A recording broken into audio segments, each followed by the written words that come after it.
Hi, I'm John Seaburn. I'm the Executive Director and President of the Hagerstown Aviation Museum. The airplane behind me is the 1947 Fairchild XNQ. It was built for the Navy as a trainer, and it was going to replace the World War II trainers like the PT-19s, the Stearmans, also the BT-13s. They were like the basic trainers, and also the AT-6 Texan. So they had a competition in 1947-48. And it ended up that they went with the Beech T-34 instead of the Fairchild XNQ. And according to Dick Henson, who was the Fairchild test pilot, he said if they would have put a nose wheel on the XNQ, it would have won the competition and everyone would have been flying these instead of the T-34s. AOPA keeps flying safe, accessible, and fun by protecting your freedom to fly. We are the most trusted one-stop resource for all things related to general aviation. Become an AOPA pilot today.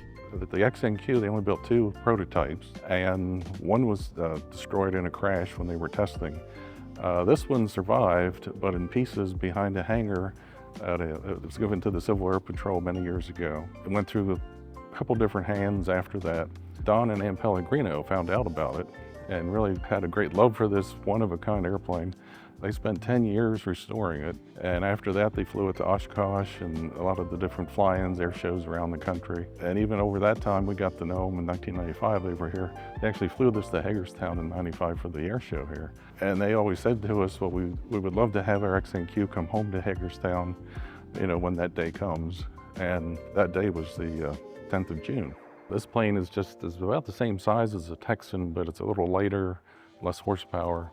So this is one that this could be the first airplane they could fly. So they'd already kind of be advanced, and it has a lot of advanced features like retractable landing gear and electrical system and all those things. So over the past couple of years, we'd be talking with Ann Pellegrino and her desire to have it fly home to Hagerstown. It needed some work on the landing gear, some work in the cockpit. So one of her neighbors was a mechanic, and so he helped immensely in getting the airplane ready to fly again. And so it just happened that this past May, they did the first test flight. It was on Memorial Day.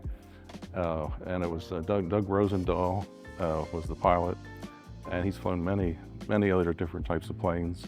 The interesting thing with Doug was that he also lived in Iowa, and he was there and saw this airplane on a trailer in pieces when they brought it home to their farm.